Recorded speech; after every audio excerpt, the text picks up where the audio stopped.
Assalamualaikum dan salam sejahtera. Saya Nur Fadiska Abdul Hamid. Saya Esther Darini. Hari ini berlangsungnya Majlis Anugerah Kecemerlangan Peperiksaan Awam tahun 2026. Majlis ini dilangsungkan dengan penuh meriah di Dewan Bunga Raya SMK Merbau. Jom sama-sama kita saksikan kemeriahan dan kecemerlangan yang dibawakan dalam Majlis Makpa tahun 2026 pada hari ini. Jom kita saksikan.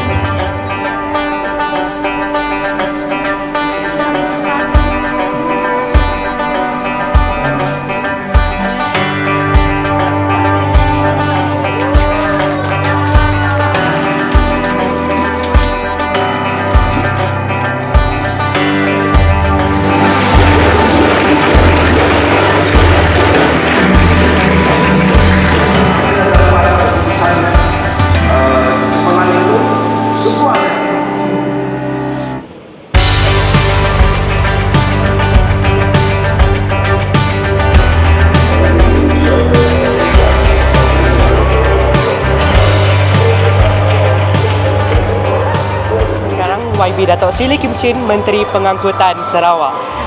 Pada hari ini kita ingin menanyakan beberapa soalan lah. Soalan pertama, apakah pesanan yang YB ingin sampaikan kepada pelajar yang menerima sumbangan daripada YB pada hari ini? Kepada para pelajar yang mencapai keputusan cemerlang dalam SPM dan STPM, saya ingin ucapkan tahniah dan syabas, dan teruskanlah usaha supaya boleh melanjutkan ke universiti.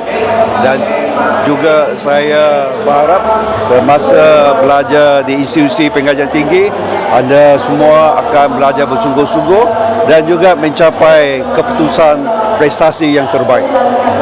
Soalan seterusnya YB, hari ini kita bukan sekadar merasmikan Majlis Makpa tetapi juga merasmikan Food Bank SMK Merbau.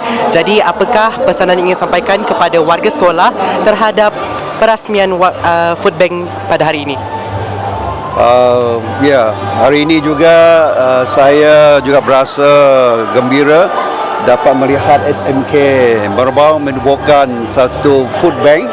Dan bagi saya food bank ini sangat bermakna dan juga boleh membantu pelajar-pelajar, khasnya mereka yang datang daripada kumpulan B40 ataupun mereka yang menghadapi masalah.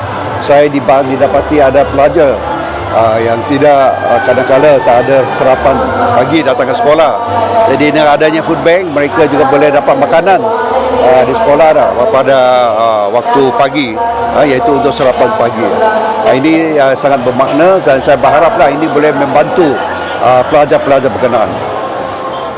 Sama juga pagi ini saya juga menyampaikan dua cek, satu berjumlah 72,000 untuk sekolah ini membeli smart TV, iaitu untuk cikgu-cikgu menggunakan smart TV masa-masa mereka mengajar, supaya ajaran mereka di bilik darjah ini akan lebih berkesan, lebih impak yang lebih tinggi lagi, supaya pelajar boleh mendapat keputusan lebih baik. Satu lagi cek saya beri kepada sekolah ialah untuk aktiviti sekolah ini sebanyak RM15,000 untuk aktiviti co-curriculum. Baiklah, terima kasih YB.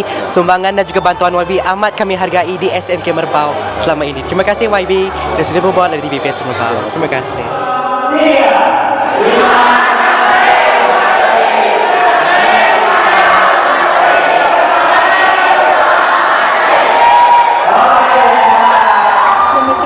Kami bagi Majlis Anugerah Kecemerlangan Peperiksaan Awam yang berlangsung dengan penuh gembira.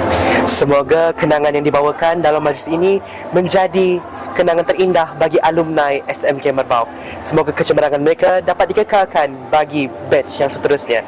Begitulah sekian sebanyak perkongsian pada hari ini. Saya Nur Fadiska Abdul Hamid. Saya Esther Darini melaporkan berita TV Besos Merbau. Sekian, terima kasih.